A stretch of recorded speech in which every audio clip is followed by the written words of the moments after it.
એક મજબૂર પતિએ પોતાની વાલી પત્નીને એક સાવ અજાણ્યા શેઠ પાસે ગીરવે મૂકવી પડી. પણ શા માટે? અને જ્યારે તે રાત દિવસ એક કરીને પૈસા કમાઈને પાછો ફર્યો ત્યારે તેની સાથે જે ભયંકર દગો થયો એ જાણીને તમારા પગ નીચેથી જમીન ખસી જશે. તો ચાલો આ વાર્તા શરૂ કરીએ. ઘણા સમય પહેલાની આ વાત છે. એક વણજારો અને એની સુંદર પત્ની પોતાના ગામમાંથી બીજા રાજ્યમાં પૈસા કમાવા માટે જઈ રહ્યા હતા. બંનેના મનમાં એક નવા અને સુખી જીવનના અનેક સપનાઓ હતા. એકબીજાનો સાથ હતો એટલે લાંબા રસ્તાનો થાક પણ જણાતો નહોતો. પણ રસ્તામાં એક ભયાનક ઘટના ઘટી. તેઓ બીજા રાજ્યની સીમામાં પહોંચ્યા જતા કે અચાનક જંગલમાંથી કેટલાક ડાકુઓએ એમને ચારે બાજુથી ઘેરી લીધા. ડાકુઓએ તેમની પાસે જે કાંઈ પણ હતું, પૈસા, ઘરેણાં, નાનો મોટો સામાન, એ બધું જ લૂંટી લીધું. એક જ પળમાં હસતો રમતો એ વણજારો અને એની પત્ની સાવ ભિખારી બની ગયા. હવે એક સાવ અજાણ્યા શહેરમાં ખિસ્સામાં એક પણ રૂપિયો નહોતો અને માથા ઉપર રહેવા માટે કોઈ છત નહોતી. વણજારો પોતાની પત્નીનો હાથ પકડીને આમ તેમ ભટકવા લાગ્યો. એને અંદર ને અંદર એક જ ચિંતા કોરી ખાતી હતી કે હવે હું વેપાર કેવી રીતે કરીશ, મારી પત્નીનું પેટ કેવી રીતે ભરીશ. ભૂખ અને તરસથી બંનેની હાલત ખૂબ જ ખરાબ હતી. ચાલતા ચાલતા તેઓ નગરની બહાર આવી પહોંચ્યા. ત્યાં સદનસીબે તેમને એક સાધુ મહારાજની આશ્રમ જેવી ઝૂંપડી દેખાય. વણજારો એક આશાભરી નજરે સાધુ પાસે ગયો અને ખૂબ જ નમ્રતાથી પોતાની બધી જ આપવીતી કહી સંભળાવી. તેણે સાધુને કરગડતા અને ભીની આંખે કહ્યું કે મહારાજ, ડાકુઓએ મારું બધું જ લૂંટી લીધું છે. હવે મારી પાસે કંઈ બચ્યું નથી. જો તમે કોઈ રીતે મારી પત્નીને શહેરના કોઈ મોટા અને સારા શેઠ પાસે ગીરવે રખાવીને મને થોડા પૈસા અપાવી દો તો હું મહેનત મજૂરી અને વેપાર કરીને એ પૈસા પાછા ચૂકવી દઈશ. વણજારાની મજબૂરી અને આંખમાં રહેલી સચ્ચાઈ જોઈને સાધુને ખૂબ દયા આવી. એમણે પોતાના એક ઓળખીતા શેઠનું સરનામું આપ્યું. વણજારો પોતાની પત્નીને લઈને એ શેઠ પાસે ગયો. એણે બે હાથ જોડીને શેઠને વિનંતી કરી કે શેઠજી, મારી પાસે અત્યારે ગીરવે મૂકવા માટે મારી આ પત્ની સિવાય બીજું કાંઈ નથી. મને થોડા પૈસા ઉધાર આપો. હું વેપાર કરીને વ્યાજ સાથે તમારા પૈસા ચૂકવી દઈશ અને મારી પત્નીને સન્માનભેર પાછી છોડાવી જઈશ. ત્યાં સુધી એ તમારી અમાનત બનીને રહેશે. શેઠે વણજારાની વાત માની લીધી. શેઠે પૈસા આપ્યા અને પત્નીને પોતાની પાસે રાખી લીધી. પત્નીથી છૂટા પડવું વણજારા માટે ખૂબ જ અઘરું હતું, પણ આવનારા સારા ભવિષ્ય માટે આ જુદાઈ જરૂરી હતી. વણજારોએ પૈસા લઈને એક નવા ઉત્સાહ સાથે વેપાર કરવા નીકળી પડ્યો. તેણે ડુંગળીનો વેપાર શરૂ કર્યો. એ ગામડાના ખેડૂતો પાસેથી સસ્તામાં ડુંગળી ખરીદતો અને શહેરમાં જઈને જરૂરિયાતમંદ લોકોને થોડા વધુ ભાવે વેચતો. તેણે રાત જોઈ નહીં કે દિવસ જોયો નહીં. તેની અથાગ મહેનત રંગ લાવી અને ખૂબ જ ઓછા સમયમાં તેણે ધાર્યા કરતા પણ ઘણા બધા પૈસા કમાઈ લીધા. હવે વણજારો ખૂબ જ ખુશ હતો. એના સપના પૂરા થવા જઈ રહ્યા હતા. એ દોડતો દોડતો ખુશી ખુશી શેઠ પાસે પહોંચ્યો અને ખનખનતા સિક્કાઓ આપતા બોલ્યો કે શેઠજી, આ લ્યો તમારા પૈસા અને તમારું બધું જ વ્યાજ. હવે જલ્દીથી મને મારી પત્ની પાસે સોંપી દો. હું એને લેવા આવ્યો છું. પરંતુ શેઠે જે જવાબ આપ્યો એ સાંભળીને વણજારાના પગ નીચેથી જમીન સરકી ગઈ.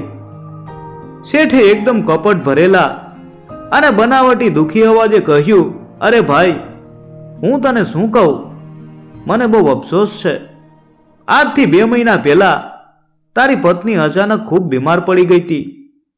મેં ગામના મોટા મોટા વૈદ્યને બતાવ્યું, ખૂબ પૈસા ખર્ચ્યા, પણ હું એને બચાવી ન શક્યો. તારી પત્ની તો ક્યારની મૃત્યુ પામી છે.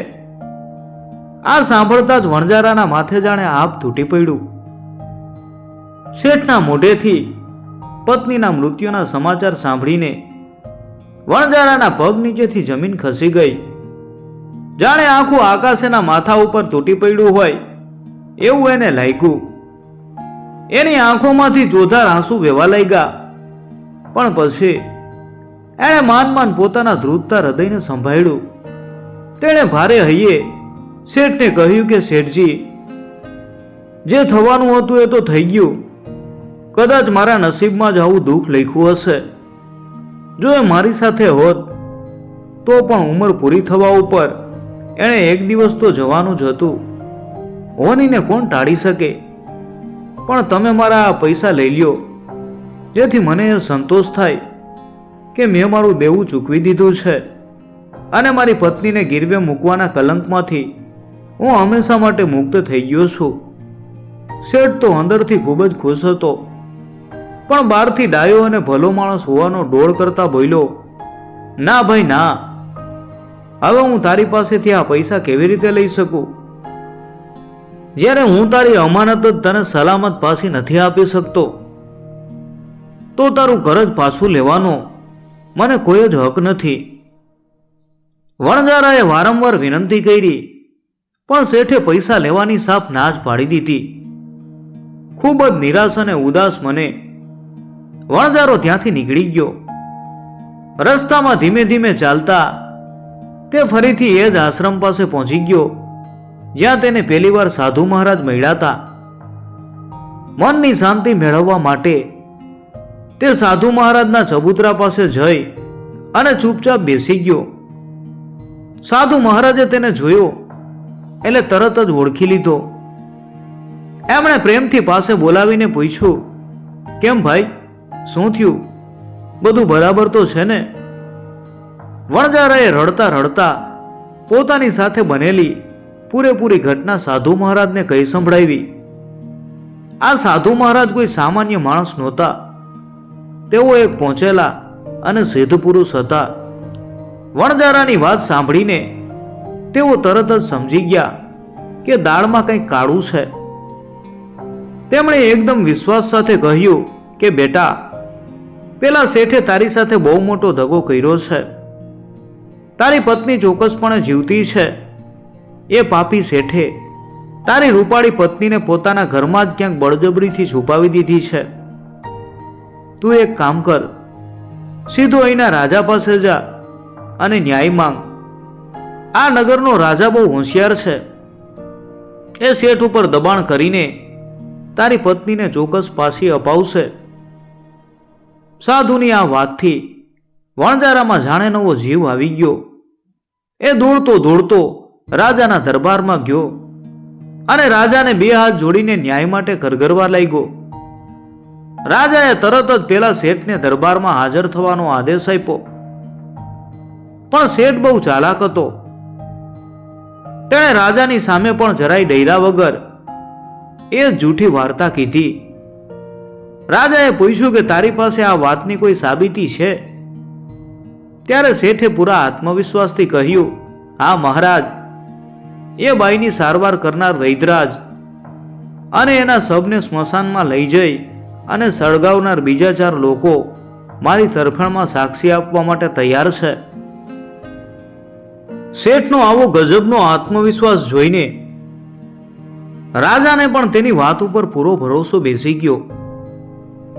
રાજાએ વણજારાને કહ્યું કે ભાઈ, જો તારી પત્ની ખરેખર જીવતી હોત તો હું તને ચોક્કસ અપાવત, પણ હવે તો આ દુનિયામાં જ નથી, તો આમાં મારી પણ મજબૂરી છે. આમ કહીને રાજાએ વણજારાને સમજાવીને ત્યાંથી રવાના કરી દીધો. વણજારો ભારે પગલે ફરીથી સાધુ મહારાજ પાસે આવ્યો અને રાજાએ જે કહ્યું એ બધું જ વર્ણવી દીધું. આ સાંભળીને સાધુ મહારાજને થોડો ક્રોધ આવી ગયો. તેમણે કહ્યું, મને નહોતી ખબર કે આ રાજા આટલો બુદ્ધિહીન હશે. એણે પેલા કપટી શેઠની વાતોમાં આવીને તારી સાથે અન્યાય કર્યો છે. હવે તું મારી એક વાત કાન ખોલીને સાંભળ. તું ફરીથી રાજા પાસે જા અને એમને કહે કે ફક્ત 2 કલાક માટે તેઓ પોતાની રાજગાદી ઉપર બેસવાનો અધિકાર મને આપી દે. પછી હું રાજાને બતાવીશ કે સાચો ન્યાય કોને કહેવાય અને ન્યાય કેવી રીતે કરવામાં આવે છે. સાધુ મહારાજની વાત માનીને વણજારો ફરીથી રાજાના દરબારમાં પહોંચ્યો. તેણે રાજાને 2 હાથ જોડીને વિનંતી કરી કે મહારાજ, મારી એક છેલ્લી અરજ સાંભળો.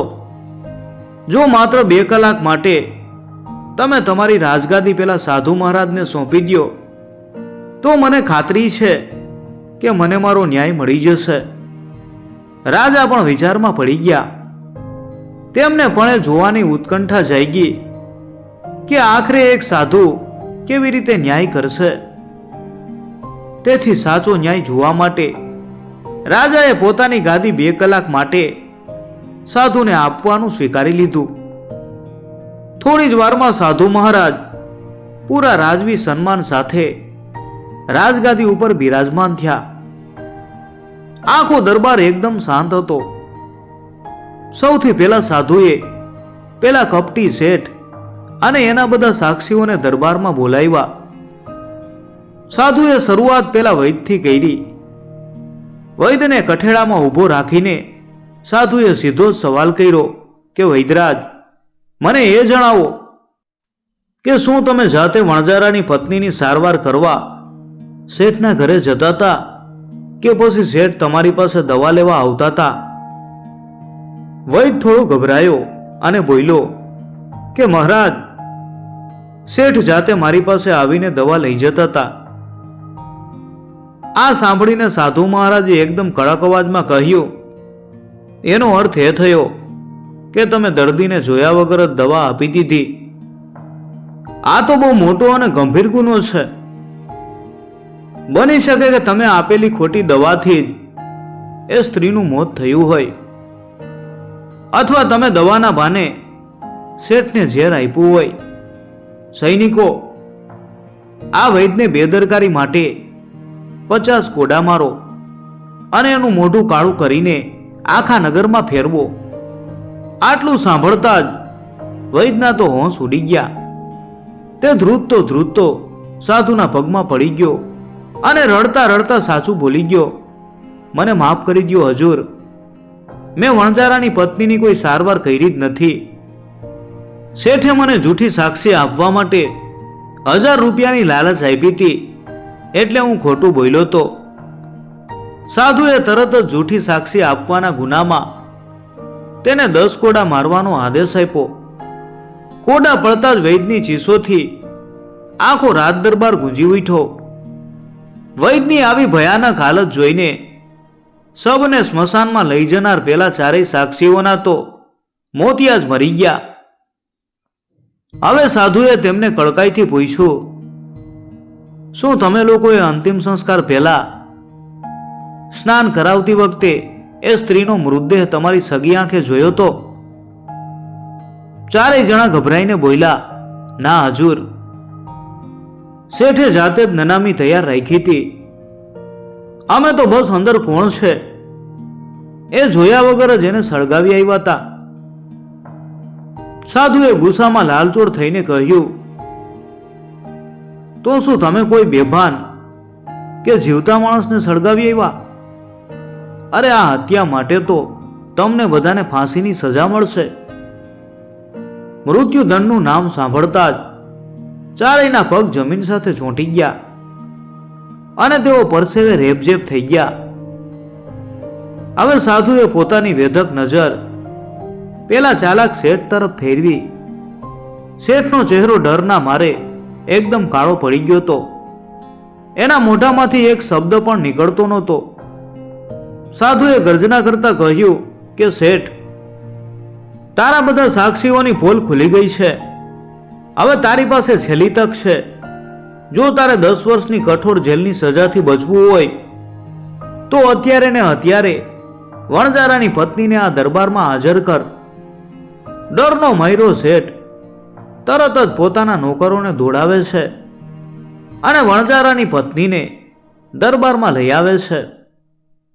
પોતાની પત્નીને જીવતી અને સુરક્ષિત જોઈને વણજારાની આંખોમાંથી ખુશીના આંસુ છલકાઈ જાય છે. સાધુ મહારાજે વણજારાને એની પત્ની સોંપી દીધી. ત્યારબાદ શેઠને ષડયંત્ર અને જૂઠી સાક્ષી માટે 6 મહિનાની જેલની સજા ફટકારી અને પેલા ચારેય ખોટા સાક્ષીઓને 100 કોડા મારવાની સજા આપી. રાજા આ અદ્ભુત ન્યાય જોઈને એ તો દંગ રહી ગયા અને સાધુ મહારાજને નતમસ્તક થઈને વંદન કરવા લાગ્યા. આ વાર્તા આપણને શીખવે છે કે જૂઠાણું અને કપટનો પડદો ગમે એટલો જાડો હોય પણ સત્ય ક્યારેય લાંબો સમય છુપાયેલું નથી રહેતું. પારકાની વસ્તુ પચાવી પાડવાની લાલચ માણસને હંમેશા વિનાશ તરફ દોરી જાય છે. ગમે તેવી કપરી પરિસ્થિતિ હોય પણ અંતે સત્યનો હંમેશા વિજય થાય છે. તો મિત્રો, તમને સાધુ મહારાજની આ ન્યાય કરવાની રીત કેવી લાગી? શું શેઠને મળેલી સજા બરાબર હતી? કોમેન્ટ બોક્સમાં તમારો અભિપ્રાય ચોક્કસ જણાવજો. જો તમને આ વાર્તા સાંભળવાની મજા આવી હોય તો વિડીયોને લાઈક કરજો અને તમારા મિત્રો સાથે શેર કરજો અને ચેનલને સબસ્ક્રાઇબ કરવાનું ભૂલતા નહીં. આભાર.